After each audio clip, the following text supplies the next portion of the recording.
All right, welcome back to another edition of the Bebonos podcast. This is your host, Brian Bullock, and with me tonight I have SugaShayne _3. How you doing tonight, Suga? Hey, Brian. Nice to see you. Thanks for joining. Absolutely. It's been. I have a lot going on. You kind of interrupted my schedule right now. I'm So very sorry. I know there's a lot going yeah, on with everybody these days. yeah.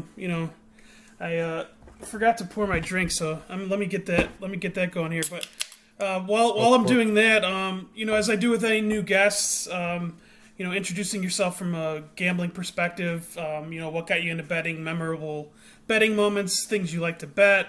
However you care to introduce yourself from a betting perspective. Sure. Back in like middle school, I just started with fantasy football. That was like the first thing that I ever got real into. Then it just kind of went to pools. Like that's probably my favorite thing still to do, like survivor pools, pick 'em pools against the spread, stuff like that. But as far as actually like betting games, that was more towards like when I was like 20. So that it was really more just like pools and fantasy stuff that really led me into, kind of things I do today. Okay.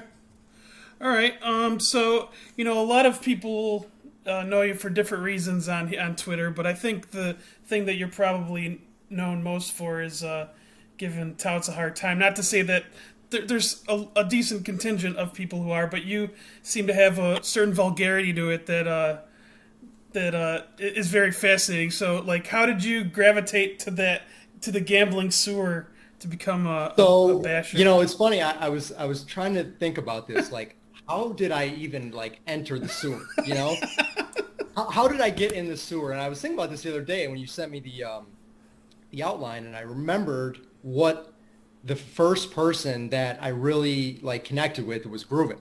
Yeah. And the way that happened was it was all stemmed from a tweet to Todd Furman, who's, some of you may know him as Toot. So I'm talking years ago, right? He used to go on like Chicago radio stations. It was probably ESPN 1000. And my dad was listening to it one day. And my dad said, hey, he came home and he said, hey, do you know a guy from Twitter? And this was like real back in the day, early Twitter. Do you know a guy from Twitter named Todd Furman? And I said, yeah, I know him. He goes, I was listening to him on the radio. He's an odds maker. And, at the time I thought he was. Now it's a question whether he was really an odds maker or not, but that's a whole other story. And my dad says I guess Todd had made a comment about how he lived in the Chicago area at some point when he was younger. So my dad says, do me a favor. He says, he's like, can you send him a tweet? I'm like, yeah, sure, Dad. He's like, can you send him a tweet and ask him if he was related to a Mark Furman? And I'm like, okay, sure, Dad. And my dad kept bugging me about it. I'm like, what the fuck? And so finally I did it. And, not to be confused with the Mark Furman from the OJ trial. Okay. But there's like a trader or something in Chicago, right? Yes, Yeah. yes, because my dad was a trader at the Chicago Mercantile Exchange for like 40 years. Okay. So he said, he's like, ask him if he has any relation to a Mark Furman, because I remember there was something that was bothering him. He remembered something about a Mark Furman from his work. So I said, okay, Dad, fine. He kept bothering me about it. So I sent Todd a tweet. I said, hey, and I'm typing this. This is weird as fuck. I'm like, hey, my dad's a trader at the Mercantile Exchange. And he was asking if you're related to a guy that used to trade there named Mark Furman. I didn't think Todd was ever going to respond or anything like that. Yeah. He follows me within a minute and sends me a DM. And he I'm serious. And this is on my old account. I wish I had a conversation I could screenshot it. He follows me within like a minute and sends me a DM. And he goes something along the lines of, what do you want to know about why are you asking about my dad? And I was like, I got like that real, like, it was like a defensive tone, you know what I mean? And it was like, I'm just like, all right, dude. I'm just like, hey, I responded, my dad's just curious. Like, my dad was a trader there and he remembered and he was just, he just wanted to know. So he never responded and unfollowed. So I was just like, okay, it was just weird. Yeah. You know what I mean? It was a really weird exchange. And this was like before my, I guess you could say, trolling days. So I just whatever. So maybe a week or two later, my dad comes up to me and he says, "Hey," and I had told my dad about this exchange, and he says, "Hey," says, "I went into work. I was asking some people because my dad's been there forever, and there's other guys there that've been there forever. It's like a little fraternity." Sure. And so he was asking him about the guy Mark Furman, and it turns out that he was busted for some sort of insider trading thing. Big deal, right? Who cares? But part of that process was when he went down swinging. He went down taking people with him. Okay. So you know what I mean? So he had, that's a name you don't bring up around there because from what I was told, he got other people in trouble. Whatever. Same. So I didn't think anything of it. Whatever.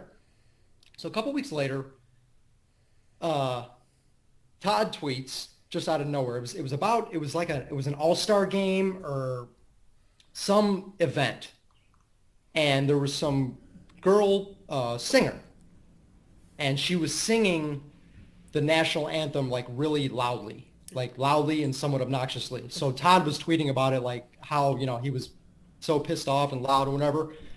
So I sent him a tweet, being the wise ass I am. I said, "Hey Todd, who do you think sang louder, her or your dad when he was in the federal interrogation room?"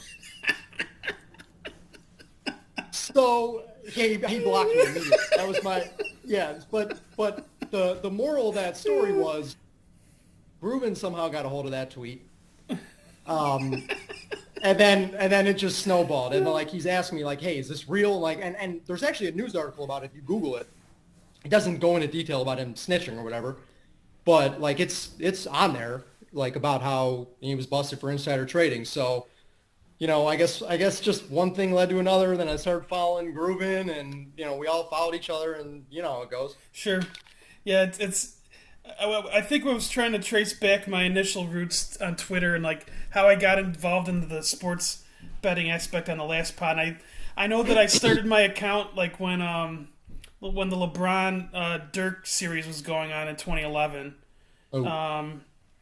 And then I think I followed some people from Covers and all that, but like I don't really like some people I still follow, which are cool, but like but yeah, I mean for the most part Covers was a cesspool. Yeah, but this is like stuff we didn't know back then. Yeah. Like I thought like Todd Furman was this legit guy that was tweeting out information, and he was an odds maker, so I thought he was cool. And then he left that job, and then he graduated to hosting a podcast with fraud tout Payne Insider, who's a complete dipshit. And now he's on the FS1 show with KK Clay and Cousin Sal. So yeah, that's how this whole thing started, I guess. Okay. So is out of the group that that you've harassed the most, do you have like a favorite one that you like either a favorite person or favorite tweet that you get like the most pride in, like in terms of like kind of tearing them down, like either with just a string of tweets or just like a particular tweet that stands out?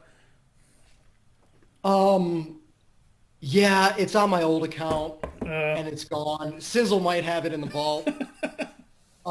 It was Jason McIntyre, who has been a longtime enemy of mine. He tweeted something about it was back when the Johnny Manziel stuff was happening, like when he started getting in trouble, and he remember he went to Vegas in the middle of the season and shit like that was happening. Yeah. So there was a picture of Manziel that was floating around the internet of he was like somewhere, he was at some club or something, that it was from Manziel's Instagram. Okay. And he was at a club. But McIntyre posted the picture thinking that this had just happened right now. And in reality, the picture was 83 weeks old. So I quote tweeted it and said, "This picture is 83 weeks old, you hack blogger, scumbag piece of shit." And then it got a bunch of retweets and a bunch of comments, and it even made some blog. And I think that's like the first one where where I ripped into McIntyre. So does he tilt you? Does he tilt you the most out of anyone? Probably. I mean, Clay Travis is up there now.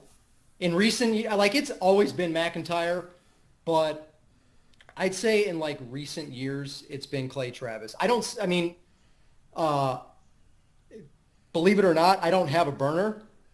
So McIntyre blocked me. Clay blocked me too. But I mean, you see Clay's tweets every day because Sizzle's fucking posting them on screenshots. Yeah. It's impossible. It's impossible not to see Clay Travis's tweets because if you follow Sizzle.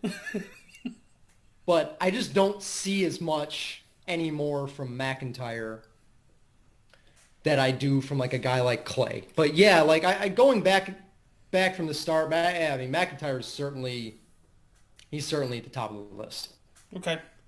Now, has anyone ever thanked you for steering them away from these people just based on like because I know one of the snapshots that that was taken by Sizzle was it was somebody's Periscope, and your tweet, your message was like, I forgot, it was just like That's exactly where I'm going with this. Okay. You hit the nail on the head. Okay. So I don't think anybody's ever actually thanked me from steering them from a tout. But the guy that you just referred to is I like to call the bucktooth scumbag Barry Horse. He's got like 3 teeth, and he's a rich baseball bettor, but he can't afford a dentist. I don't get it.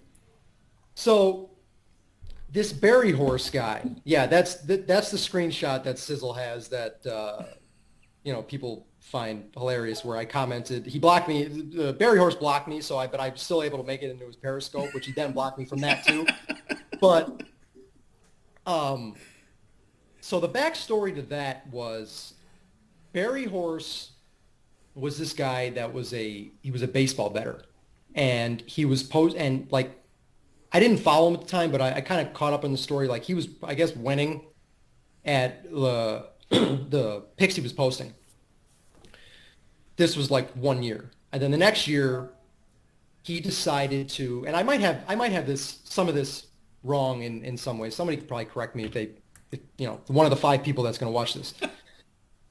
And so Barry Horse decided then that he was going to join this, operation, which was going to end up being one big scam, where he was basically getting random people to essentially give them the passwords to their accounts so they could bet, so they could get money down. Because his claim was he's not able to get money down anymore. okay. So, there's so many red flags with that. Like, to begin with, anybody with a clue knew, like, that was going to be one. And I remember Rob Pizzola. Are you familiar with Rob? Yep. He had a thread that, I mean, I could literally just probably try and pull it up and read it word for word. It's everything he said. It was nailed this situation perfectly of what that was going to be. Like, you're going to give these guys your accounts that you don't know, that if they max, what are you going to do? What are you going to do if, it comes Monday, Tuesday morning, comes time to pay, and these guys are nowhere to be found? Like, they could be doing all kinds of things, like scalping different lines on different accounts. Like, they're just using you for their own good. You're not going to benefit for this in the long run. Yeah. And if anything, it could turn into a complete disaster. So, everybody was like in our circle was tweeting about this and explaining, why this is a joke and whatnot. So I guess, I think it was Joey Knish posted the screenshot he was the one that posted that screenshot from the Periscope. And I don't know if it was somebody that followed him, but this guy that I was not familiar with, he followed me, and he had asked to follow back for a DM. I said sure. Anytime anybody's ever done that, of course. Sure. And the guy had said this guy was on the doorstep of doing it, like signing up for this, whatever this I don't even know how, Yeah, whatever you call it. whatever you call it, or however like the partnership was going to happen. Like he was literally on the door and he said, "Hey, I saw your your post. Can you elaborate?" So I linked him to the thread that Rob Pizzola had, and I just elaborated on it even more of like why this is a disaster. Turns out, and I'm obviously not going to mention this guy's name. I ended up talking to him. I was able to get him on the phone. He asked if he could call. I said sure. Sure. And it turns out that this guy he was essentially trying to chase his losses. He had gotten killed, and he needed to get the money back. And like I knew within 20 seconds of talking to this guy that this isn't somebody that should be betting, period. Yeah. Like he shouldn't even have an account anywhere. Like I legit was listening to this guy and I felt bad. I never met him. I had no idea who it was. And I felt bad. Like it sounded like he was about to be in tears. I felt terrible. And that just like, and I was able to, I don't know what happened to him since, if he's betting, if not, he's not active on Twitter. But I was able to talk him out of getting involved in wherever the hell that was. So like that, as corny as it sounds, made me feel like really good. I tweeted about it and I said like that made me feel really good that, the yapping that I do on this cesspool finally mattered for at least something. Something paid off. And like, I'm just like, when I'm listening to this guy talk and reading his messages, like, I'm just like really getting pissed off. Like this fucking, like I call him the bucktooth scumbag, Barry Horse. Just like preying on people like this. You know what I mean? Like I realize we're all grown men and you make your own decisions. Yeah. Like preying on this guy was, in debt, and he was he thought like these people, and of course, that fat sack of shit Spanky endorsed this. Who is Spanky is somebody that I completely despise. And he was on there endorsing this entire operation. And it's like, that's, you guys are preying on somebody that has no business with any skin in the game. You guys are fucking scumbags. Like, you want to do this with, a friend of yours or like, people fine. But like just randoms that they don't even know like what they're getting into. Yeah. Like who's really running this operation. It was anonymous. And the thing only lasted like a day. Like they decided to scrap it right away. I forgot what the reason is. I'm sure like Pikachu, Pikachu? Pikachu bets? The name sounds familiar. I don't know. I forget if I follow him or not. He was one of the guys that him and I think Check Shove, they were the ones that like were on top of this Barry Horse shit from the beginning. And they probably know like what happened after it much more than I do. Okay. Well, but yeah, I mean that was the one story I have, because like I get it. Me screaming about touts all the time and quote tweeting, Greek Gambler and the Philly Godfather and those dipshits. Yeah, it's not going to do anything. I get it. Yeah. But if I'm able to talk just one person like I did that guy out of going into this bullshit, I'm happy. Yeah. I was glad I was able to do that.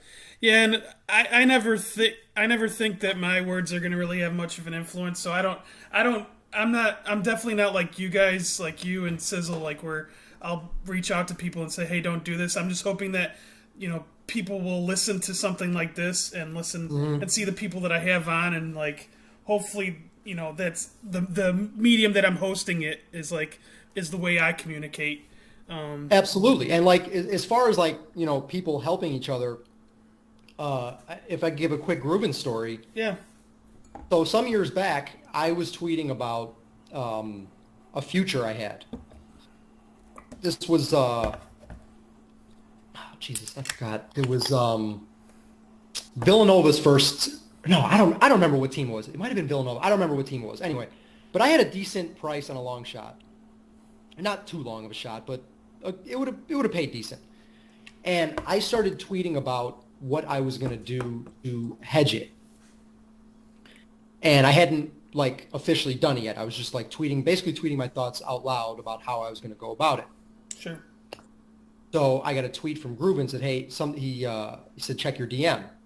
So I checked my DM, and in vintage Groove fashion, he wrote like 5 paragraphs like telling me in the nicest way possible what you're doing is completely wrong. And like he explained why it was wrong. He explained what I should do. He broke it down like to a science. Like, this wasn't the same guy that you see on the timeline, going after, who are like all the frauds. Like this is somebody that genuinely took time out of their day, wrote me 5 paragraphs because what I was doing was fucking stupid. And it turned out like I should have never, if it wasn't for him, I would end up costing myself money, which, I've been doing that for, 15 years. It wouldn't be that big of a surprise, but he like, that's the one thing I'll always remember about that guy. Everybody else remembers him as the guy that just destroyed these touts. I'll remember him as the guy that, for absolutely no reason at all, sought me out, wrote me 5 paragraphs in a private message explaining what I should do, why I shouldn't do what I'm doing. And, that was awesome. Yeah, I've looked back at some of my DMs, and are those DMs on your old account where you can't read them anymore? Yeah. Yeah. They're long gone. Yeah, that sucks. Yeah, I have some of his, and yeah, he just drops so many like pearls of wisdom. And I had a similar one where I remember I had bet Mike Budenholzer when he was Atlanta's coach to be coach of the year at like 75-1, and I was like, that was the year he won it, and I was like, I was worried about Steve Kerr because Steve Kerr had, and I was like asking him like, is there even a market to like even hedge this? Like, he didn't talk me down from hedging, but he didn't think there was a market. So obviously that ended up well, but I just remember that hedging story as well. Oh, that's nuts. Was that the year they got the 1 seed when they got? Yeah, and then they got swept out of the conference finals. That was LeBron's first year back in Cleveland, right? When they swept them. I think it was. I think so.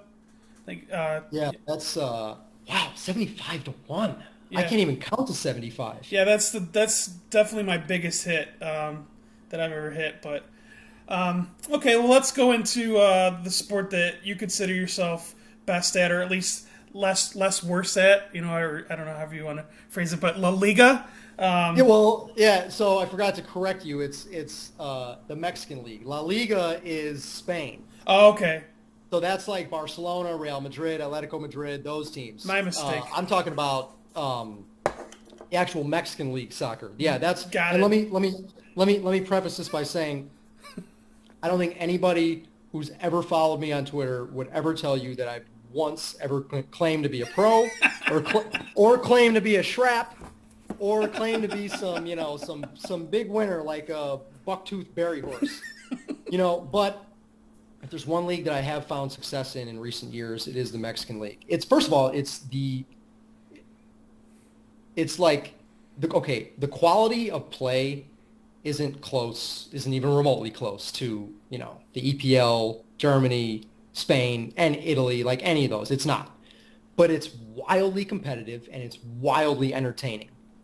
And like it's a league that I got into some years back, and I'll give you a really good. I'll give you my favorite betting story ever in a minute. But so this league is there's, I think it changes because there's teams that get relegated. I think there's like 17 teams right now. Okay.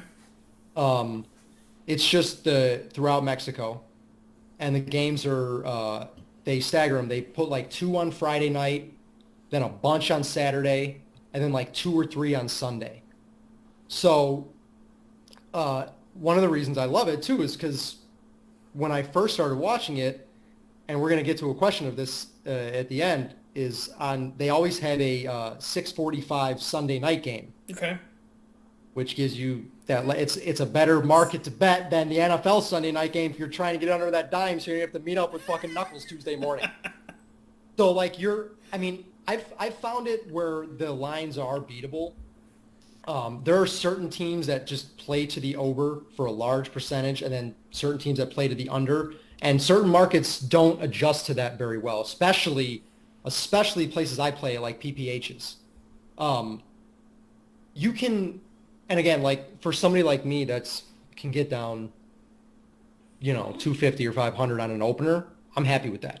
Yeah, you don't need much. You know what I mean? You don't need much more than that.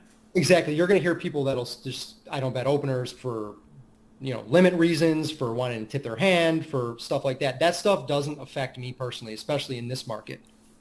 So it's a league that, I mean, if you're bored, whenever we get this thing back, if you're bored on a Saturday night and like that's one of the things that comes back, turn a game on. You're going to get like, these guys are violent.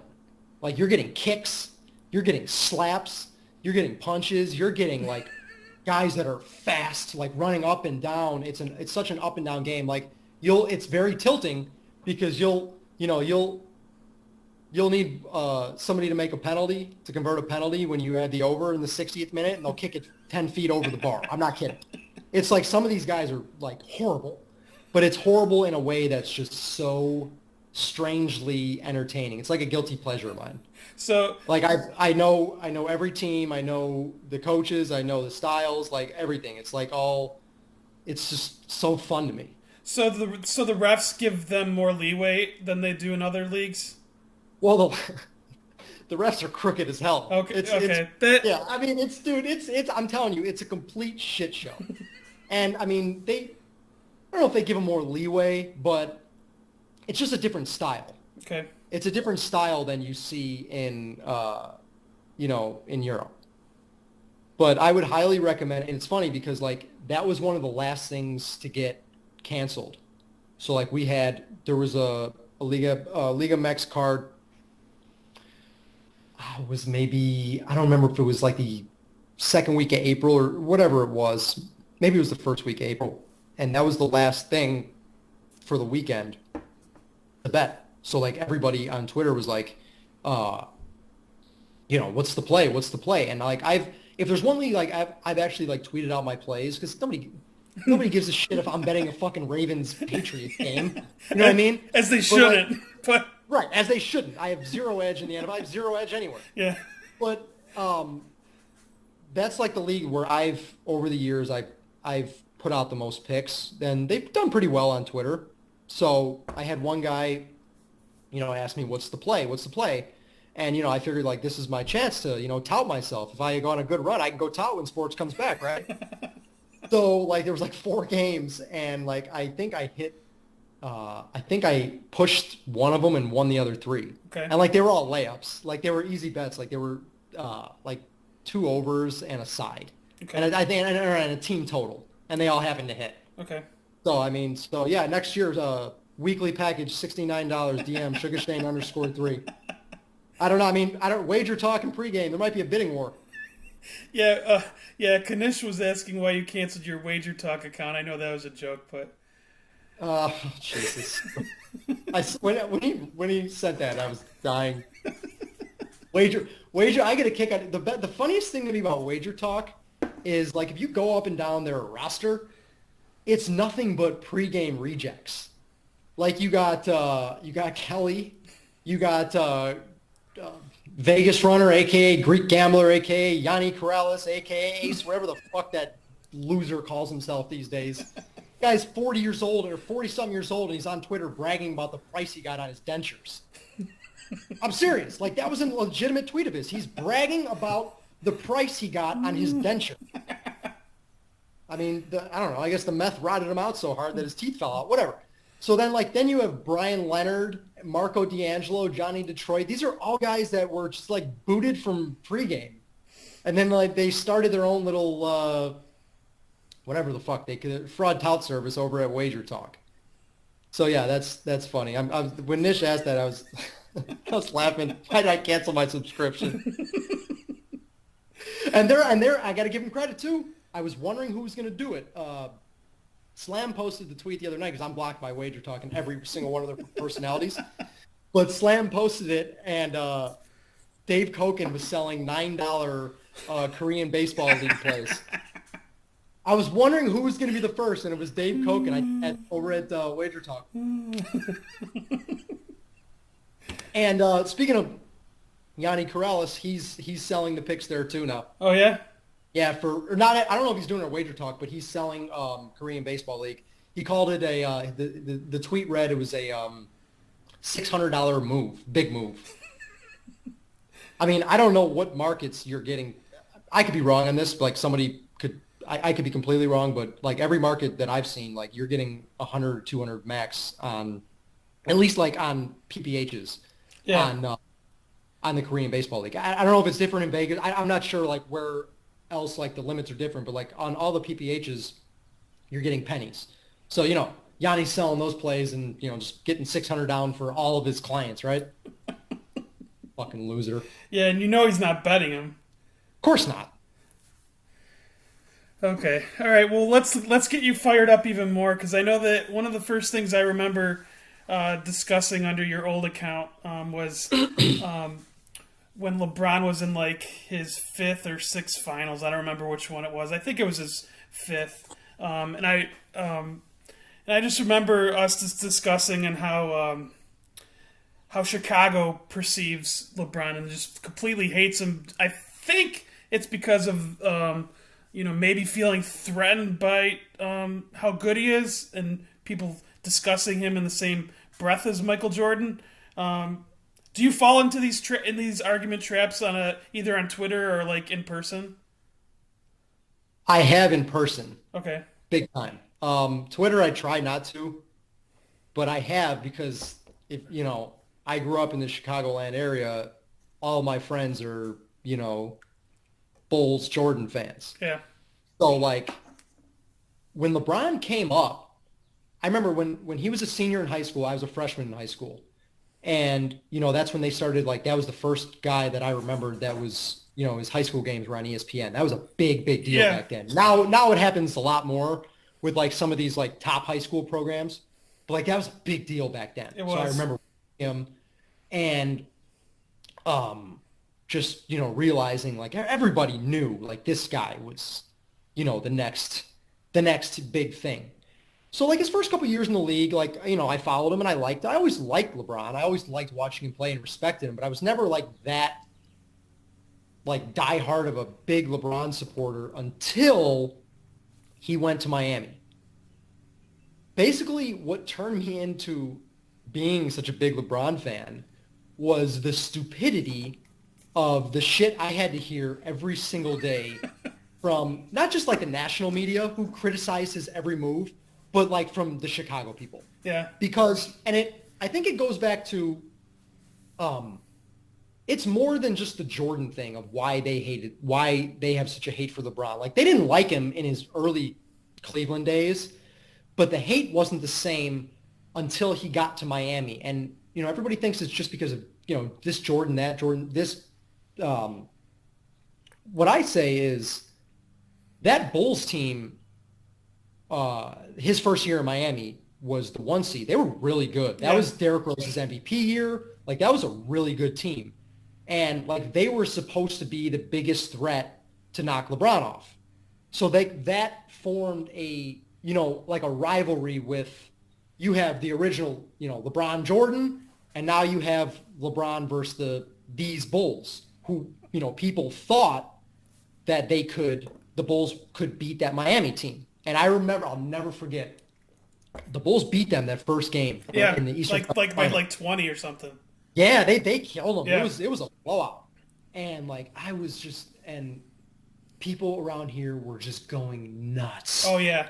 Like we are gonna do, like it was, people don't realize it's a 7-game series. It was in their heads that we are winning, we are beating LeBron, we are, because people didn't like how Miami came together. I understood that. Like I understood why you didn't like him. But, the next 4 games, Miami just embarrassed them.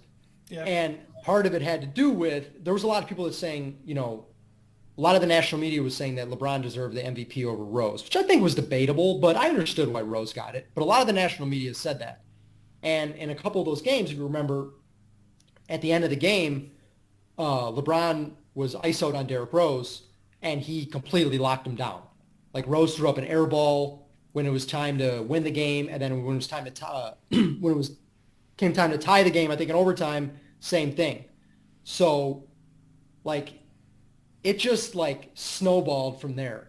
Like, okay, now this guy just took us out, and on top of the whole, oh, this guy is the one that's been compared to Jordan. Jordan would have never teamed up with so and so, and then it became just the over-critiquing of his every single move. Just got so bad. It got bad on a national level, but it got horrible in Chicago. And it became literally everything. Jordan wouldn't have done that. Jordan wouldn't have missed this. Jordan wouldn't have passed to the guy wide open in the corner for a three because it rimmed out, so it was a bad play. Like, they didn't understand. The majority didn't understand, like, from a basketball point, like, LeBron's greatness already. Like, what he does to make literally, at the time, everybody better. And also at the time, he was able to guard so many different positions. Sure.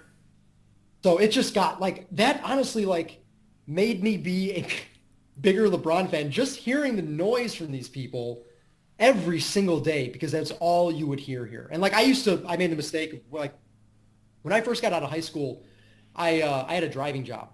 So I listened to a lot of sports radio, which was a huge mistake.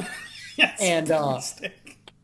And, you know, you have just the same guys calling in every day, and the hate for LeBron just got so out of control that I'm like, you know what? Fuck you guys. I hope LeBron beats you.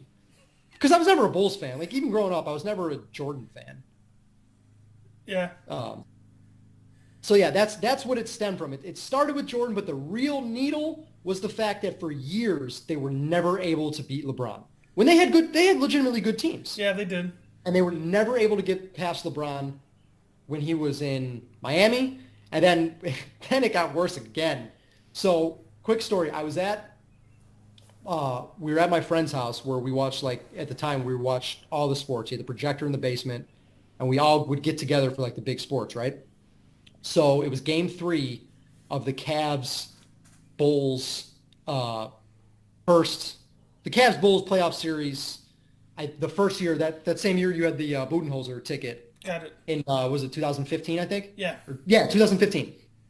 And the series was tied 1-1, and it was game 3, and it was in Chicago. And Rose closes his eyes and banks in that long 3. Yeah.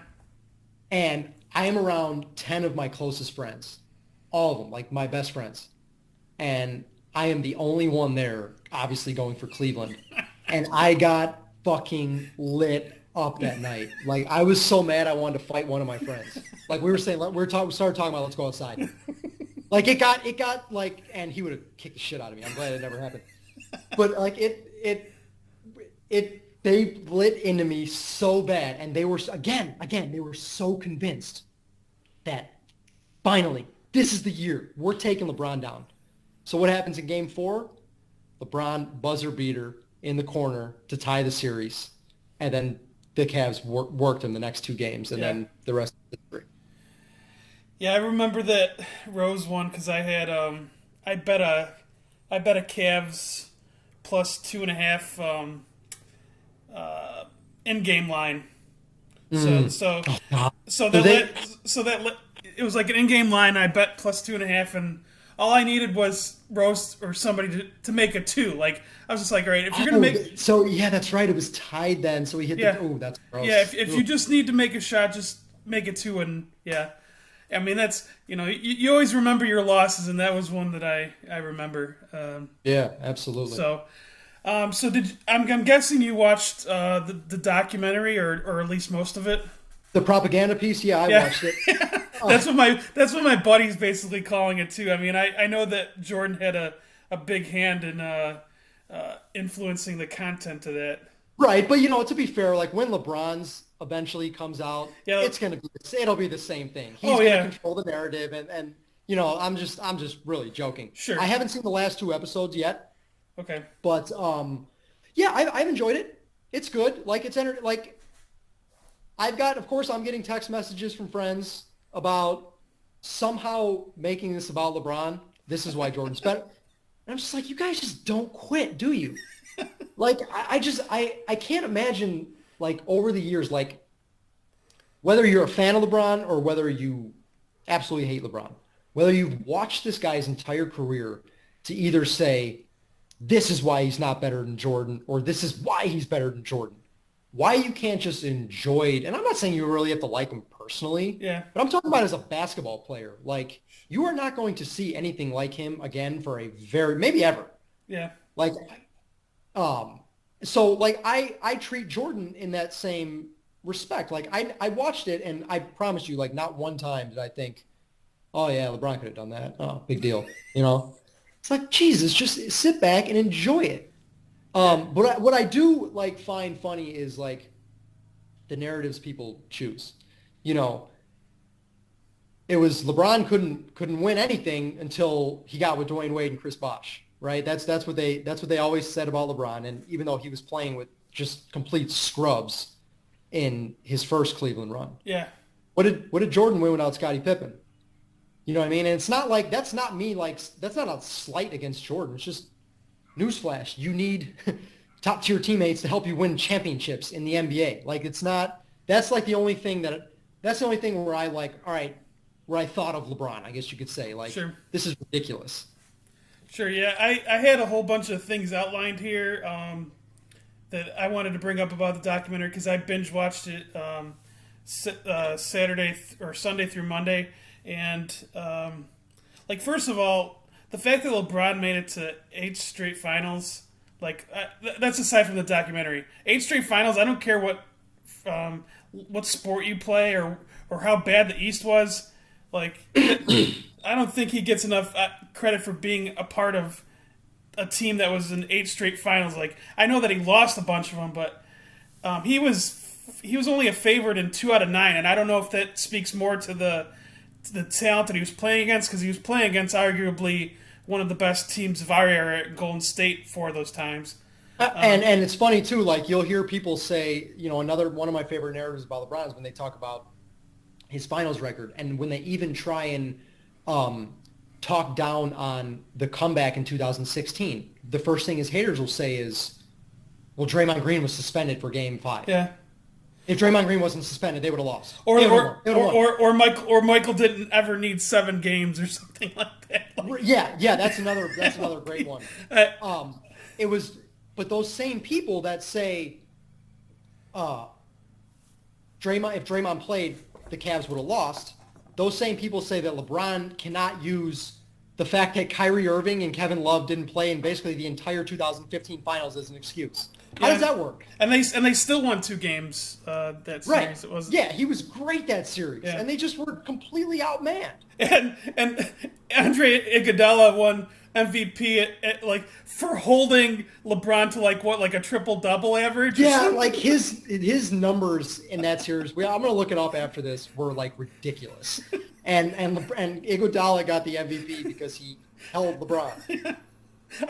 Who was on? Like Dellavedova, J.R. Smith, Shumpert, Mozgov. You know, guys. I wouldn't pick up Dellavedova and Mozgov on my men's league team. Right.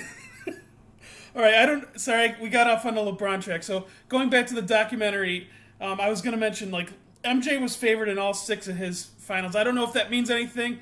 I don't know if that speaks to the teams that he played or just how good the Bulls were. But that's just like a random fact that I looked up that I wanted to mention. I also thought that the documentary didn't really do Jerry Reinsdorf justice in his hand in destroying the team, because it wasn't until like the last episode, which you haven't watched, where they even like kind of reference it. Like they kind of pin everything on Krause, but Reinsdorf let Krause like be a GM after that. Like it wasn't like all Krause is doing. Like he needed the support of ownership to even make these decisions. Right, and look, I'm not going to stick up for Krause. Like, he was a piece of shit, and everybody agrees, basically. But it does kind of suck that you release this kind of thing, and he doesn't have the chance to defend himself. You know what I mean? Yeah, they basically just shit. They just basically just shit on his grave. Like, I know. I thought that was like. I mean, I guess it's part of the story. You have to tell it, but it's just unfortunate that he's not here to defend himself. And how do you not bring up that? And maybe they touched on this in the last 2. But like you said, Reinsdorf's the owner. He could step in and stop any of this at any time. Yeah. And like he just sat back and let it go. I mean, like anybody, you're a Sox fan, right? Yeah. So like what kind of owner Reinsdorf is. I mean, there was I forget what year it was. It might have been 1998 where it was like the trade deadline, and the Sox were only like 3.5 games back, and he was like trading people away. Like we were like 3.5 games behind the Indians, and he was just like basically just like giving away our team. And it's like, okay, well, I mean, it would be one thing if you were like 7.5 or 8.5 back, but you're only like 3.5 back. Like, I'm not saying you have to trade the farm to get somebody, but why are you trading away people contributing? So yeah, I definitely know what he's like. Yeah. I mean, could have stepped in at any time and just put a stop to it.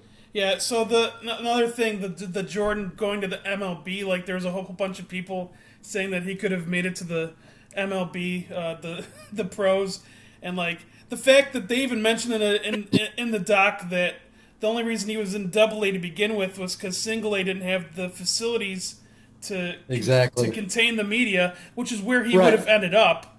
And I'll give him credit for being able to even hit it all. Oh sure, I mean, you could probably count on your hand how many times who at all could do that. You know what I mean? Like that's a tough feat. Have you ever gone to the batting cage and tried to hit those 90-mile-an-hour fastballs?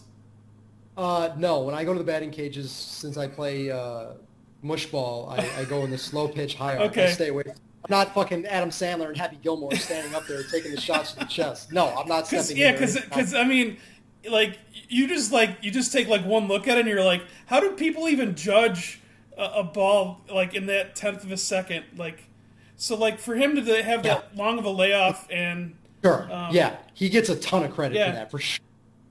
So I mean, he did a lot better than I think most people would have thought. But to say that he would have made it in the pros, because he was like 31 at the time, saying he would have made the pros in like a few years, like I don't buy that. But that's just part of the thing. Another thing I was thinking would be like how many retweets would Jordan have gotten if he would have tweeted "I'm back"? I think that would have broke Twitter. If Twitter was around. It probably would have. I mean, I don't know if that would have gotten more retweets than like him retiring, but I don't know. I think everyone kind of knew in the back of their minds that he probably was gonna come back, but I don't, and I also don't buy. Yeah, I was just too young. I was only 5 or 6 years old. I mean, that's true. Yeah, I just don't remember that time as much. I remember the second run, obviously, because I was a little older then, and my dad had got me into sports at a young age. So I was watching, but, I don't remember the whole retiring, or as anybody sane likes to call it, his gambling suspension. Yeah. Now, that's another thing that I found funny, too, is, I got a couple of texts, after people watching the documentary saying, see, I told you it wasn't a gambling suspension. You were wrong. You've been saying that for years. And I responded, I said, what possible good could come out of anybody admitting it in this documentary? You know what I mean? Like, obviously Stern, was interviewed for this before he passed. Yeah. And, he denied. Of course Jordan denied it. Of course these other guys denied it. Of course, the Sam Smiths of the world, who was like Jordan's right-hand man as a reporter, they're going to deny it. Why? What good could come out of them admitting it? So you think because they said on a documentary that it's not true, okay, sure. You believe what you want. Well, I'll just say this, I don't think that's why, but I'm not, because it has legs. I'm not saying, I don't believe that to be the case just because of the fact that he was the NBA cash cow at the time. That's the only reason I don't believe it, but I can't say that I know for sure. Yeah, obviously I don't know for sure either, but you feel like you've heard enough, over the years to think that it makes a lot of sense. It makes a lot. Yeah, and NBA has shot themselves in the foot before. I mean, with the whole Donaghy, so there's some, there could be some credibility things. And they skated, and if anybody knows how to skate through a scandal, it's David Stern. Yeah, I mean, they got through that Donaghy scandal like it was nothing. They just pinned it all on him, just said this guy is a felon, this guy is a liar, and which I'm sure he is all the above. But to think that he was the only one in on it, no fucking way. All right. And they skated out of that pretty well. And so we keep doing this 6 degrees here. Now that you mentioned Tim Donaghy, you remember when he did that tout service? Do you remember that? He actually blocked me on Twitter as well. That's wild. the Donaghy Toutser. We should do a 30 for 30 on Donaghy's tout Oh run. man. Yeah, I totally Yeah, I forgot about remember that that. until you just mentioned until we just started talking about that he was a tout briefly. Um, okay, I'll wrap up the Bull stuff here. Let's go into the Packer stuff because I think Oh, what the fuck? when I announced you joining the podcast was the day of the draft, and I was like, well, this is as good of a time as any to announce that Shane's going to be my next guest. That was I right remember. after they picked Love. Um, so Kanish was. I was leading with Kanish's question here about how did you sell out to the city of Chicago to become a Packers fan? Well, first of all, what he doesn't and other people don't seem to realize that are not like I guess from here is there are a shitload of Packer fans in Chicago. There are. Like it's not like that. It's not like it's just me on an island. You know what I mean? Like there's Packer bars around here. I would never go to them because it is a bunch of like hillbilly losers that I don't want to hang out with. But it basically just started when I was young, like really young. We used to go up to the Wisconsin Dells every year. Yeah. And like we would go up there and there'd be like nothing but Packers, Packers gear everywhere. And then I convinced my dad to buy me a Brett Favre jersey. So I got a Brett Favre jersey, started wearing that around. This was when he was, just getting into his prime, and rest is history. And so there's really no big backstory to it, Sure. other than we used to hit up the Dells every year, and I'd see all the Packers shit, and that was that. Got it. Yeah, I feel like every time I'm about to catch myself asking somebody like why they're a fan of a team from a different market, I realize that I'm a Niners fan. So like, I have to take a step back and say, oh, you know what? We all have our rhyme and reason. Like my reason is my dad didn't raise me on sports, and I just kind of picked and chose my teams when I was younger. Some were local, some weren't. So I guess you don't really need a good explanation and vice versa. You're gonna find Bears fans in Wisconsin. It's just it's close enough, and there's a lot of people that go to Cheese Country or move to Cheese Country from here, and vice versa. So you're gonna get that. and especially it's all the time, and especially like pretty much everybody in Milwaukee is a Packers fan. Yeah. So like a lot of those people end up down somewhere in Illinois, in Chicago area. So like I wasn't the first one to become a Packers fan from the Chicagoland area. And that won't be the last. Have you ever been to a game either there or like a Packers game in Chicago? So I've been to no, I would never go to a Packers game in Chicago. I'm good on going. First of all, I don't really like going to sporting events, period, anymore. Like I've hit the ones I wanted to hit, like on my bucket list. Okay.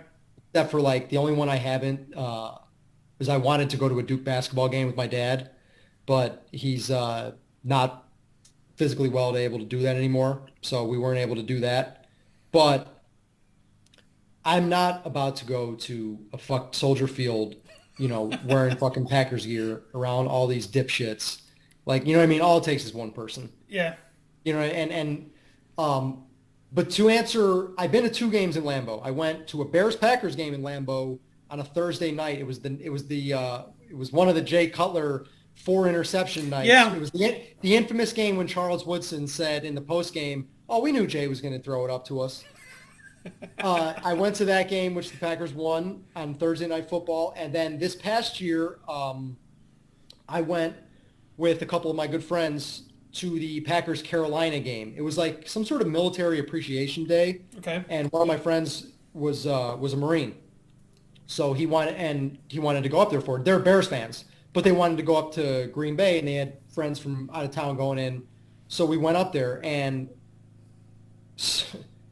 all week, like it was a November game, right? Yeah. All week I'm following the weather, seeing like what the forecast is, and I'm seeing like 35 and no snow, and this was one of the 325 games. I'm like, all right, Yeah. sweet. I'll gladly take 35 and no snow. Bundle up. I'm following every single fucking day until we get there. No snow, no snow.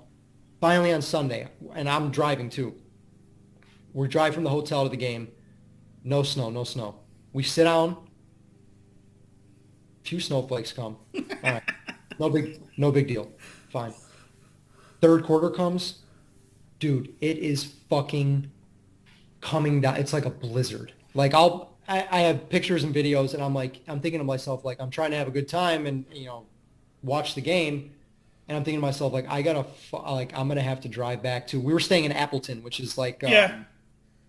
it's with no traffic, it's about a half hour. But I'm like, these roads are not going to be touched. My car is not good in the snow. There's going to be traffic with all these fucking hillbillies to get out of here. And I'm just like, oh my fucking, and it is just coming down like none other. And like, so like one of my friends is drunk. So like he gets in my back seat of my car and just passes out. The other friend's in the front seat. Like he starts passing out. I'm like, dude, I need you to stay the fuck up. Yeah. Because like this is, and I'm thinking to myself like, God, I'm never coming back to this. And then I asked my friend, I'm like, how the fuck did I become a fan of this fucking team? Like the weather is horrible. And it took us like an hour 45. And I'm driving down this dark ass highway. You can't see shit. It was awful. And I started to think like, how did I become a fan of this shithole that is Green Bay?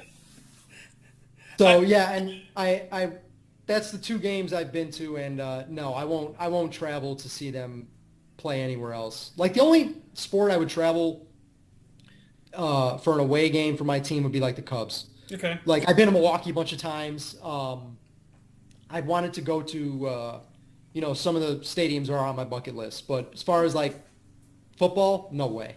Yeah, the Milwaukee stadium's amazing. I love.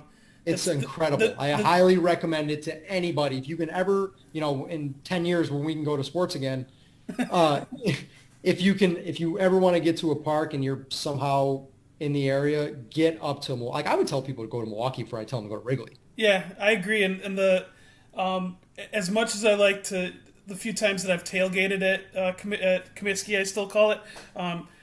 It's nothing comparison to Miller Park. Absolutely. Those people in Wisconsin are fat for a reason, and they make delicious food. And the brats, everything. The smells of that tailgate, a few times that I've went, are just are to die for. Yeah, it's a great time up there. So as far as the one of the questions I had here, were there any Bears fans in your life? Bears players in your lifetime that you wish were on the Packers? Well, for starters, the Packers were supposedly like very close to having a deal done to trade for Khalil Mack, and then the Bears swooped in and were able to get the deal done because Oakland thought that they would be able to get a better. They thought the Packers were going to be better, so they'd be able to get a better draft pick if they traded him to the Bears. I wanted him so bad. But if there's one guy that really sticks out, it's Lance Briggs. I always thought and I think there's a lot of Bears fans that'll tell you this too, he was underrated just because he was playing next to Urlacher. Yeah. Urlacher was the one that would, and there's an old joke about Brian Urlacher in Chicago. If he's within 10 feet of you and you fall down, he's going to get credited with the tackle. His stats were so jacked up. I always thought Briggs was as good. Briggs was in his prime. He dealt with some injuries and some other stuff, but he was so good. Yeah. So if there's one guy that jumps out, it's definitely Lance Briggs. Certainly not any of their quarterbacks. Sure. No, there's the fact that Cutler owns almost every record it kind of tells you what the Jay Cutler is without question the Bears' best quarterback ever. And then obviously that's not saying much, but I don't think he was as bad as people think he was. But I don't think obviously he wasn't great, but just I guess if you're comparing to what he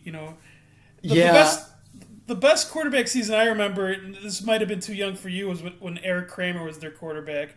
You were probably 5 or 6 then. Yeah, I remember vaguely. You hear about him because it's people in Chicago all the time talk about their quarterback history. Yeah. So they'll always talk about Kramer and Jim McMahon, Sid Luckman, and who knows? Maybe Foles is going to turn out to be their best. Maybe he'll win a playoff game, and then all of a sudden he's skyrocketed to the best. Yeah, it won't take much. That's the thing. So I know that I think you've been on record as far as last year goes with the Packers season, saying that I don't think you really bought into them. Is that right? Like, 100%. So like 100%. so you're thinking that 2019 was more of a mirage than it was like a reflection of what's to come? Without question. Yeah. Like, I might be a complete like douche and talk shit to people about their teams, but I'm the farthest thing from a homer. No, you Um, you you always seem to speak with pretty realism slash pessimism. It's kind of a borderline. It's hard to say, but I feel like the most realistic fans have more pessimism than. For sure, and Packers Twitter is a cesspool. It's fucked up because like I'm blocked. I'm blocked by like almost every beat reporter. I'm blocked by. I was blocked by the actual Packers account on my old account. It's yeah. Last year was a mirage. Okay, first of all, like you can do this for any team. Go back the previous year and look at like their games and not just the final score but the yards per play. Go look at the actual stats. The Packers ran good. Like they had a lot of breaks go their way. And that happens all the time in the NFL. Yeah. And then teams like that, like I think Seattle is going to be on the same exact path. I don't think Seattle or Green Bay are going to be playoff teams this year.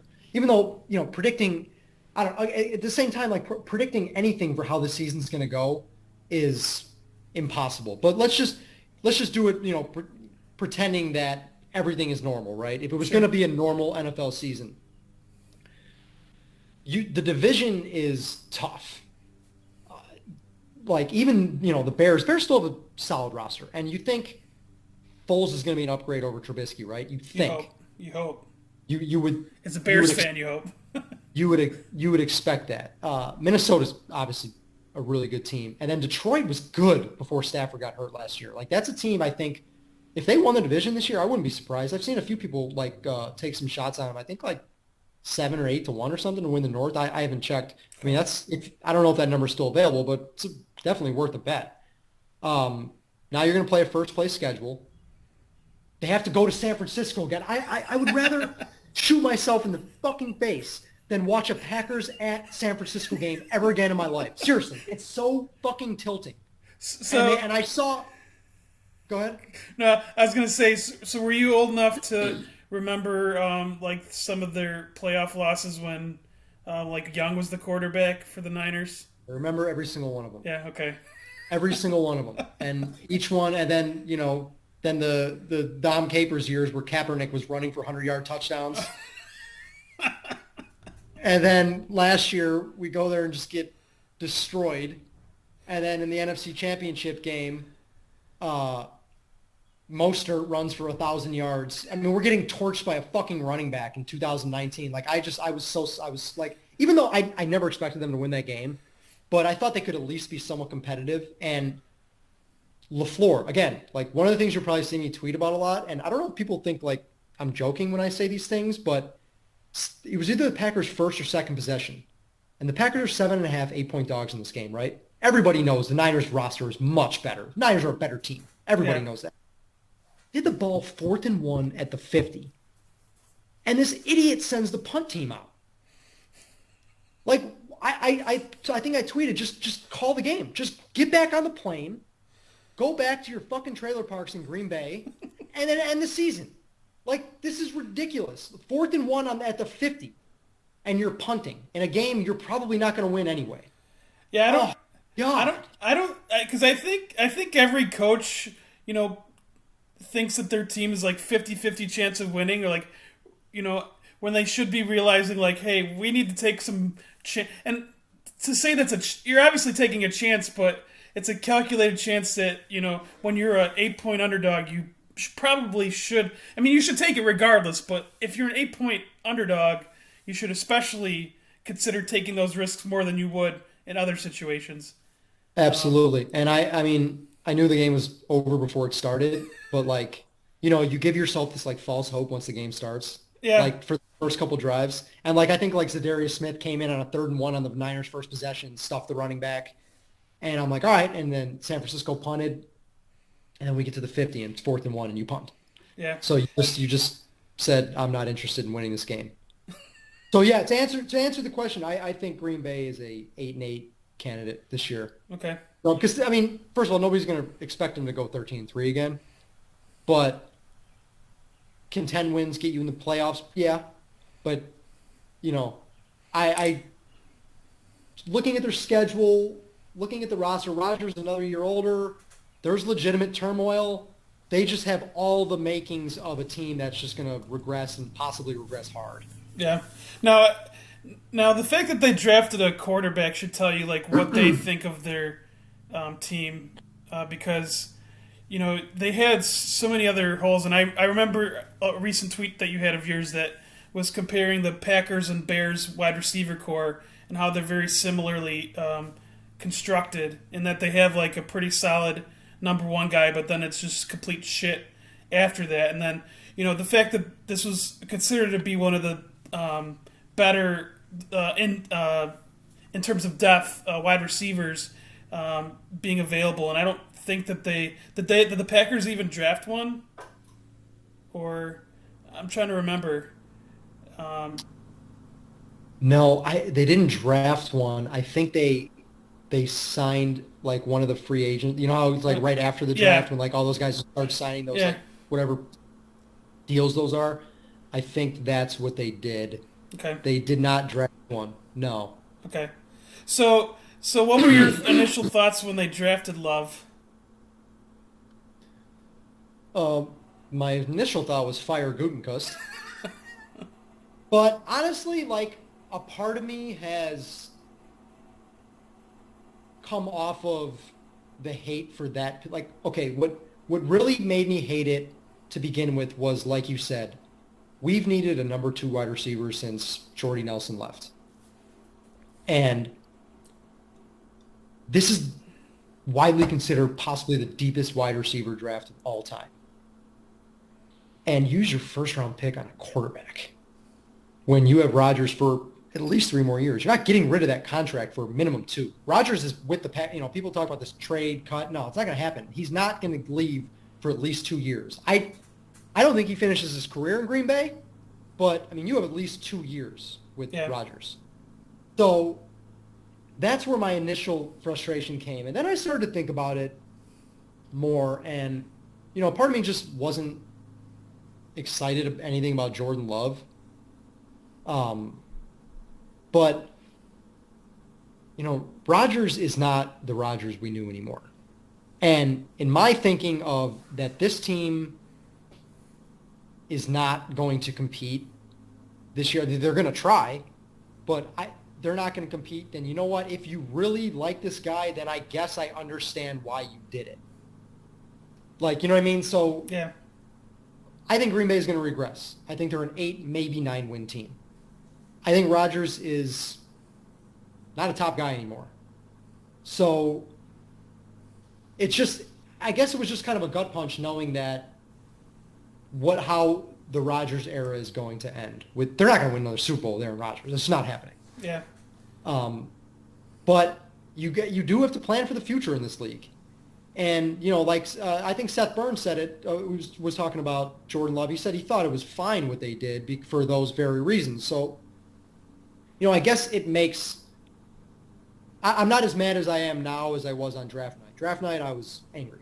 yeah, And what really tilted the fuck out of me was, again, in the second round, they had a chance to get receivers.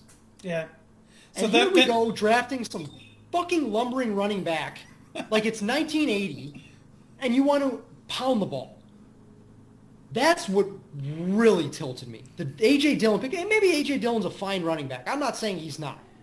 But That's not a need. That's not a need. Not even remotely close. You could find guys on practice squads. You could. That could do the job you want. Like Aaron Jones. I think Aaron Jones is one of the best running backs in the league. He's such a good weapon. Yeah. Passing game, running game.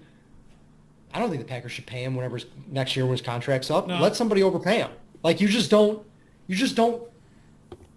way you overvalued running back by drafting Dillon in the second round, that was the most tilting thing ever. You want to stake your reputation on Jordan Love, fine. Okay, I get it. But to go with a running back in the second round, and then the third round they drafted some tight end that blocks.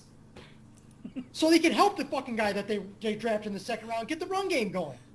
Like, are you trying to be San Francisco? Because we don't have the speed, the coaching staff, any of the personnel that San Francisco has. So you try that, it's gonna fail. Oh my God, I'm like tilted about that now.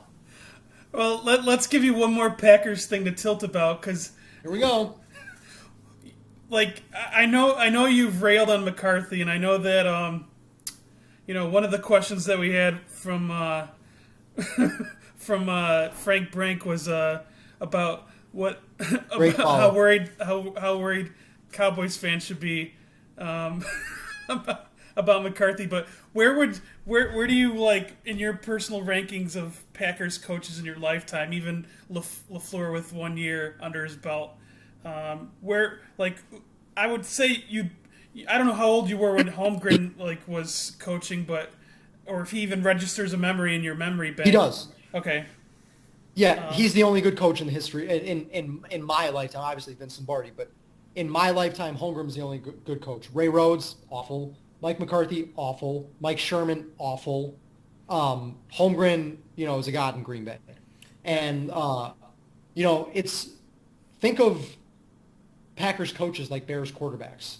If you get one that's even remotely decent, you think he's great. People think LaFleur is some genius because they won 13 games last year. I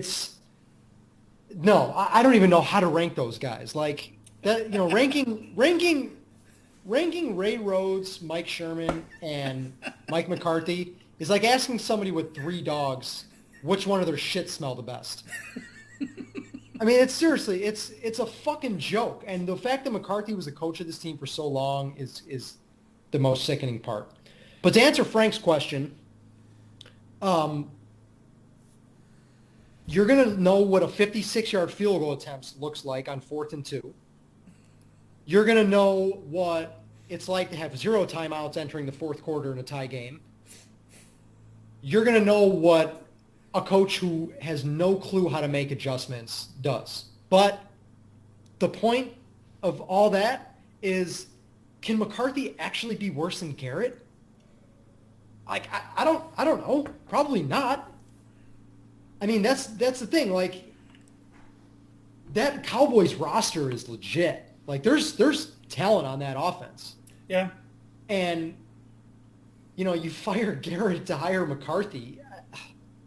That was mind-boggling. You heard, like, Lincoln Riley's name was always thrown around there, and, like, some other young, sharp guys, but they settled on Mike McCarthy? I don't know how true it is, and, like, how much you'll actually learn from it. I heard something about McCarthy actually, like, embracing, like, new football ideas in his year off, but, like, who knows how true that is. Right. I mean, I don't. To answer Frank's question, I mean, yeah, 56-yard field goals on 4th and 2. No timeouts going into the 4th quarter. No adjustments. Stupid fucking looks on his face when you look at that big ass scoreboard in Dallas. He's gonna look up there like this all the time. Oh, it's awful. I wouldn't wish it on anybody. So before we close up the Packers and go to listener questions, how disappointing is it that you were talking about Rodgers probably never winning another one? Like, he has to be the best quarterback, like one of the top 2 or 3 in our lifetime, like in the last like 20 years, and he's only going to have one title under his belt. Like, no, he'll get his second when he goes to New England in 2 years. Yeah, it's wild, man. I mean, you got 2 Super Bowls out of the Favre Rodgers era, but then it's like, the Colts got 1 from Peyton. The Saints got 1 from Breeze. Marino got true. 0. It's tough. It's tough, man. It's tough to win Super Bowls. Like, you gotta run so good. Like, even though some of those years New England won, like, that huge comeback against Atlanta, it's like Eli Manning has 2 Super Bowls by mistake. It's getting 1. I think years from now, like when we look back on the era, won't be as bad. Like right now, it's painful because like fresh on your mind. But when you look back at it, like I don't look back at the Favre era and say, and obviously Rodgers is a much better, more talented quarterback than Favre, but I don't look back at the Favre era and say, man, they only got 1 Super Bowl. Will I do that with Rodgers in 10, 15 years? I don't know. I mean, one is better than none. If it was 0, you would hear about it. Like Dan Marino still gets that label to this day. Yeah. So and it's a single elimination tournament. It's not, it doesn't. It's exactly. I mean, like look at the NCAA tournament. Like you have to be. It's not even about how good you are. You have to run so good. So many things have to break your way. Yeah. I mean, this isn't like the NBA where a best of 7 series is more often than not you're going to get the best team's going to win it. Yeah, and there's a reason why like the favorite, entering the playoffs even is like plus 200 or something like that. It's like they're still more likely than not going to win it. So so like that's something. I don't want any Kansas City futures next year. Like if I could take like if there was a prop I could take like the field against Kansas City and San Francisco, I would take the field in a heartbeat. Sure. You know what I mean? It's just it's so hard to win, and Rodgers been at 3 NFC championships where he lost. It's gross. Yeah. The one against Seattle, I mean, I didn't go to work. I called out of work the next day. I was sick. I'm still sick about that to this day. Yeah, that was pretty bad. You've had a lot of tough endings to your season. I guess that's the nature of sports, though.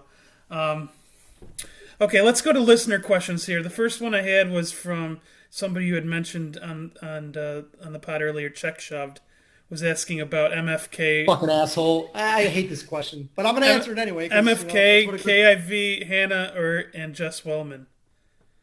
All right, repeat that. The MFK, which I think everyone knows what that stands for. KIV, Hannah, or Jess Wellman, and Jess Wellman, I should say. All right, I'd fuck Hannah. Yes. I guess. Like, let's just pretend like I did a 5-year stint or something, and I got out. I got no other options.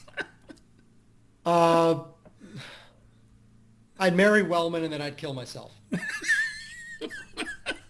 All right. Next question. I'm trying. That sounds familiar from a press conference. I don't remember who said that. The next question wasn't that Drew Rosenhaus with T.O.? Oh yeah, okay, yeah, that's where I was from. I knew that rang a bell. Yeah. The next one here was from Stevens. That's one of my best friends, by the way. Is he okay? I figured he was based on your back and forths. Oh yeah. So your approach to getting under the locals meetup number on a Sunday? Well, it depends the season. And this is like jokes aside, like this is something that like in my younger days was a real thing. Like this happened all the time.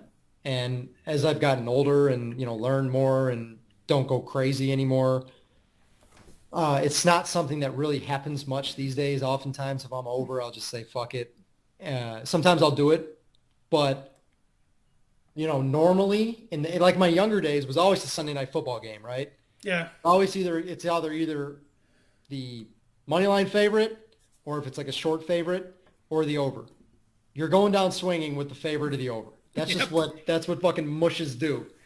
But now, like I said earlier, it's that 6:45 Sunday night Mexican League soccer game. Absolutely. I'll take that over Sunday night football any day of the week. So like when I'm like watching Sunday night football, if I don't have any action on it or any fantasy or like it's the Packers or a really important game, I mean on my main screen it's the Mexican soccer game. Okay. And then I'll throw the football game on the laptop or the other screen, whatever. But yeah, that's so if and when we get back and anybody needs that Sunday night bailout, come find me. I'll help you. We'll get out and we're gonna go down swinging on a missed penalty in Mexico in the 88th minute. So are you watching that like on a stream or what channel would that be on normally? No, it's on so like for Comcast there's like it's like $5 a month. You get all the Spanish sports channels. Got it. So like TUDN, Univision Deportes, all those. Okay. Cool. Okay. The next one here was the Chicago question from Zach Voigt about top 3 Chicago takeout food. I have a feeling I know at least your top one. My top one, and this is literally what anybody who's ever like on Twitter like mentioned it, whether they've asked me or they just post a question, or anybody that I know that's coming in town, first thing I always tell them, Portillo's. You have, and you knew that I was gonna say that, right? Yeah, yeah, Yeah, you have to go to Portillo's at some point in your Chicago stay. Like they're all over. It's not just the city; they're all over the suburbs too. yeah, You'll find one close to you, and they continue to expand. It's just it's like I don't know how to describe it. It's like advanced fast food. yeah. So it's not like, I mean, literally everything on the menu is perfect. You get the Italian beef. You get I get the Maxwell Polish with grilled onions and mustard. Okay. You get different kinds of cheeseburgers. They have like, even like for people that don't want any of that, like you get really good salads. So there's a lot of people that go to Portillo's just for the salad. You know, Like, and I probably should eat more salads if people see me, but I've never had a salad from there. But I would imagine that it is like everything that I've had, like you said, is amazing. yeah, I had it once and it was great. But like just, when I'm going to Portillo's, I'm picking the fuck out on the cheese fries and the Maxwell's or the Italian beef. Yeah. They have like, you get chocolate cakes there, chocolate shakes. Yeah, I mean, you're not going to really find a, fast foodish type place like that where everything on the menu is outstanding. yeah, I would agree, and I consider myself very picky. And I had a get together of people, which I guess you're not supposed to do these days, but it was a very small group. We had a little fire, and I was asking people like, I where think they that's okay if you do that outside. Yeah, I think so. But I was asking them like like what fast food place around here do you spend the most money at? And I think I didn't preface Portillo's, so like a couple people said Portillo's, and that's not what I had in mind. But I was like, yeah, you can run up a pretty damn big bill at Portillo's if you're not careful. Absolutely. Absolutely. But yeah, the Portillo's was my number one, and I've had as far as Chicago pizzas, I've always been a big fan of Pequod's.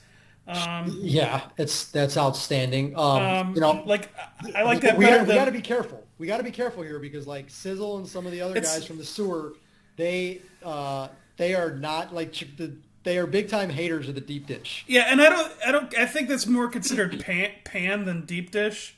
Well, you can get both. Yeah. Yeah, yeah. So I'm not a huge fan of I'm actually more of a fan of the thin crust style in general, the tavern style pizza in general.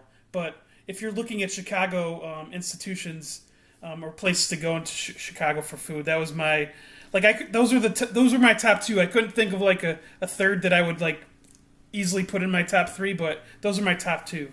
Yeah, and I'm like, for pizza, like I love all of it. Like I don't have to. I don't pick one. Like, oh, Sure. you know what I mean? Like I'll eat all of it. Like I like a lot of the deep dish. I like Gino's East, Giordano's, Lou Malnati's. I like it. I know a lot of people, like most of my friends don't. So like when we get together for football Sundays, we're usually like, if we're getting pizza, I'll always say, let's get Lou Malnati's, and they'll say, no, get fucked. I'm not eating that shit. And I'm like, all right, whatever. And it's just, I will say most people from Chicago are not really into deep dish. Like it's a Chicago thing, but like the locals are more into, and like, I'm not saying I'm against, tavern style or, thin crust, or I like it. I do like occasionally going out for deep dish. Got it. Yeah, I think like for me, like I think of the leftover aspect because I always order like way more than I should just because I want to have cold pizza later, like even at night or like even for breakfast in the morning. Like I'll just eat like some cold pizza. Like I don't want to pour a bowl of cereal. I'm just gonna eat some cold pizza from yesterday. So, okay, the next one here was another one from Kanish about your favorite winners that the uncle has provided to your account. So, without going too far into it, the uncle and me gotten to like know each other more like off Twitter, and kind of getting more of like a business friendship, I guess you could say. Sure. Not like that fucking bucktooth scumbag Barry Horse was trying to do. Nothing like that. But so he's over the last months, he's given me a lot of winners. And the best by far, and like I had to go back and look at this, but I knew this was going to be my answer from as soon as I saw the question, was during the combine, the NFL combine. He gave me 9 winners for 40-yard dash time. Wow.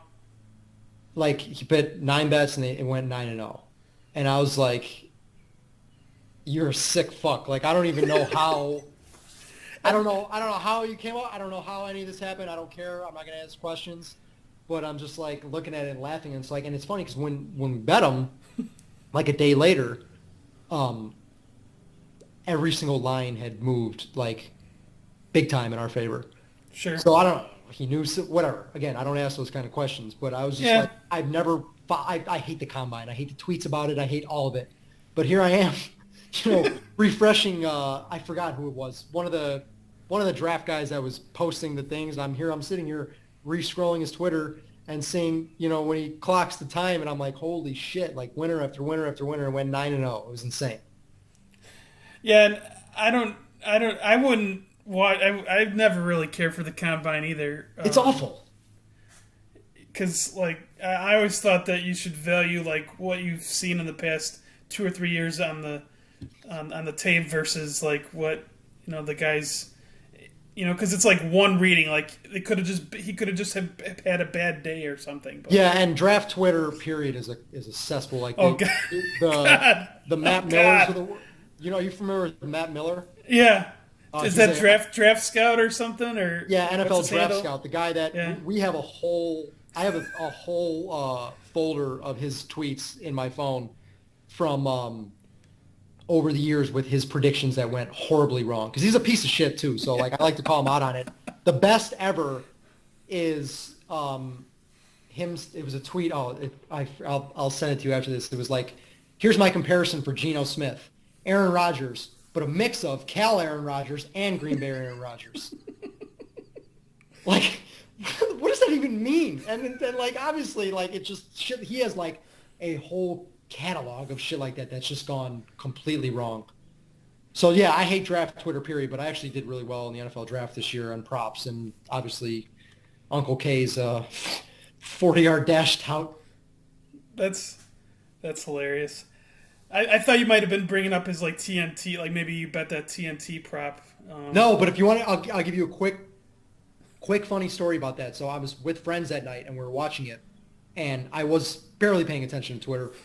I was actually being social for once, and we're sitting there, and like I saw it break live, and like some of my friends who don't have Twitter, don't know, you know what I mean? Like they started laughing, and they're like, what is they kind of like, and I was like, holy shit, and I started to like explain, and it was like I'm sitting here like explaining like, hey, this is my internet friend that I've never met before, just cashed a gambling prop by getting these guys to say trick. And I just had a moment where like I'm explaining to non-tweeters about my online friends cashing draft props or yeah. You know what I mean? Just regular game, halftime. That's hilarious. Yeah. Okay. All right. The next one here we got. There's a couple from Sizzle here. Okay. He wanted you to rank 2 tweets. One of them was a McIntyre tweet about long ago I blocked that fraud, SugaShayne, blah blah blah. The other one was from RJ Bell that said you must be slow. The tweet was 100% correct. Action came in for that reason, and then hashtag you're blocked. Which one of those is your favorite amongst the 2? I got to go with the McIntyre one. Okay. For the reason being is because what did he call me? What do you say? That fraud? A phony, such a phony. Nobody he has to steal just such a phony nobody. He has to steal a boxer's nickname. Right. He's accused. I'm being serious. He's accused me for years as Shane not being my real name. For years, he's accused me of that. So he always puts it, whenever he's tweeted at it, he puts it in parentheses. Or quotations, whatever. And the fact that, he calls me like this fraud and non-gambler is hilarious because, like, that's not ever at any point been my online persona. You know what I mean? Like, I've never claimed any of that. Like, when people like him, when you call him out on bullshit, like for stupid stuff they say about a line or whatever, their line of defense is immediately, oh, well, you must be some sharp, or why don't you post tickets? Why don't you post plays? Like he used to say that to Grubin all the time. So, like, it's just funny to see him say, like, one of these fraud and non guys when I'm just like, okay. And the RJ Bell one, that's another hilarious one.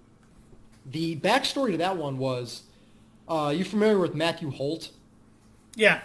Yeah, complete dipshit. He used to, I don't know where he's at these days, but he used to work for Canner Gaming, just a guy that walked around in a suit and, did like interviews with media, thought he was hot shit, whatever. He's the one that H-Bob, who he ridiculed at the Sloan conference.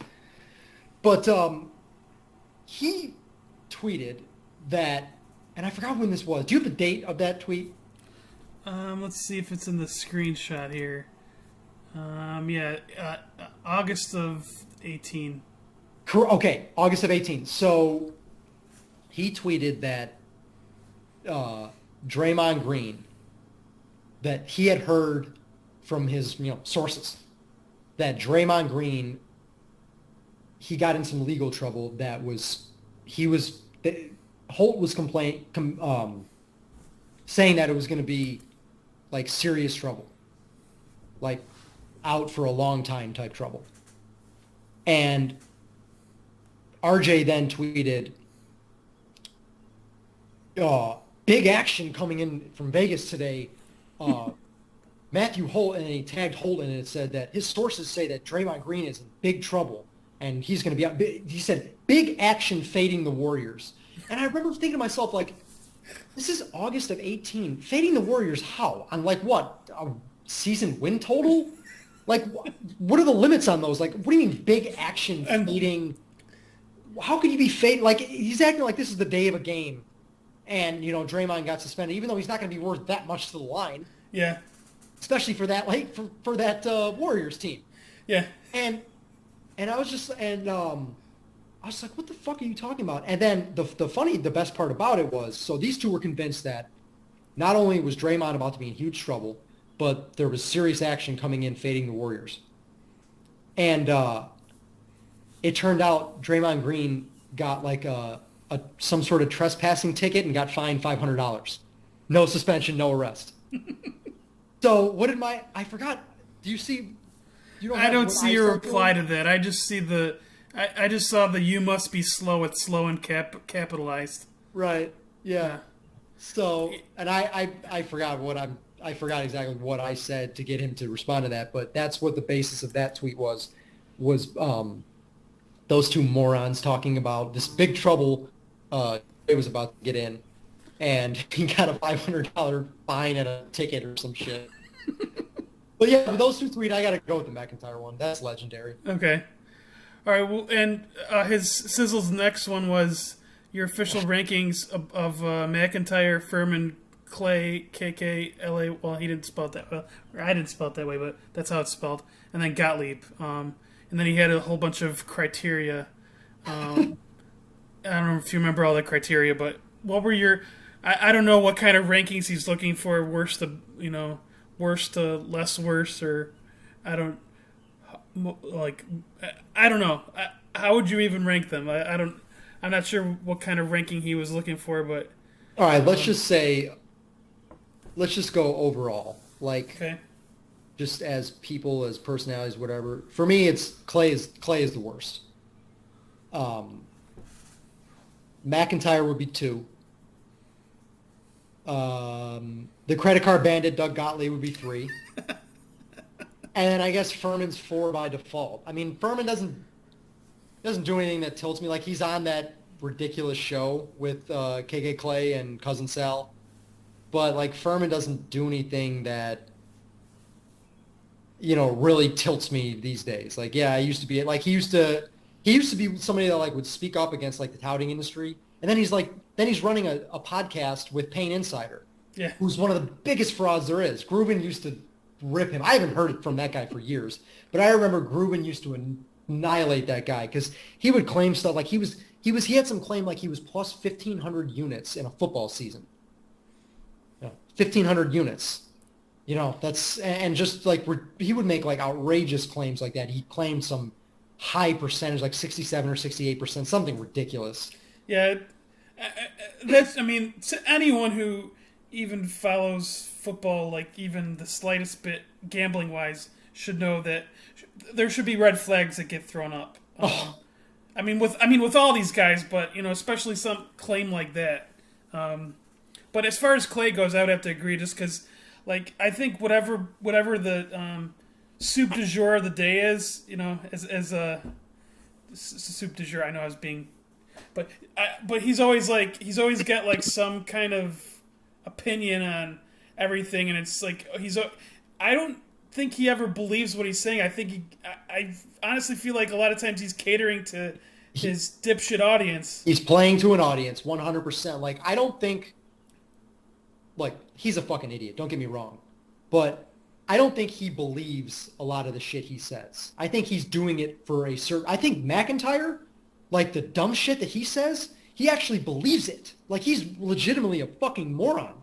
Like, the best McIntyre story I can give you is Eagles-Patriots Super Bowl from a couple years ago. He claimed on the day of the Super Bowl to have a 50-1 ticket on the Eagles. Never posted the picture, nothing. Never talked about it throughout the year. He said he had it on the day of the Super Bowl, right? And some of the guys looked back, and at no point ever were they 50-1 at any shop or anything like that. So somebody said to him, do you plan on hedging this supposed ticket at 50-1? And he responded, and we have the screenshots. I'm not making this up. I'm being dead serious. He said, yes, I'm hedging it in 4 different ways. He laid 5.5 points with the Patriots. He laid 4.5 points with the Patriots. He bet what he called a juice 3. So he bought them down from, I'm assuming, 4.5 to 3. And he bet Brady minus 160 to win MVP. Or like Brady minus 150 or 160 to win MVP. Which is like, and he wasn't, like, obviously he didn't make the bet. But this is, like, obviously he didn't make the Eagles 50-1 bet. That was a lie. Yeah. But to actually think that would be the right way to hedge a 50-1 ticket. First of all, me personally, if I had a 50-1 ticket in the Eagles, I would have let it ride. Not just saying that because they won, but 50-1, I mean, you're just, let it ride. That's an insane bet. Yeah, and he hedged it in 4 ways where he could where he could lose both. Yeah, the Polish middle. Yeah. Like, are you insane? And like that blew up. And like, I don't feel like that ever got enough attention because like he literally said this like a couple hours before the game. So like once the game start and like, Twitter's just going crazy with all the other stuff. People forget about that shit very easily. And I was just like, I was thinking about it the entire game. I'm just like, this guy, holy shit. Like, he laid 5.5, 4.5, a juice 3, and Brady to win MVP. Never once crossed his mind that maybe I should bet the Patriots money line. Like, are you? Oh my God, that's my favorite McIntyre story of all time. So yeah. To answer Sis, it's KK Clay at the top, McIntyre second, the Credit Card Bandit third, and Furman 4. Okay.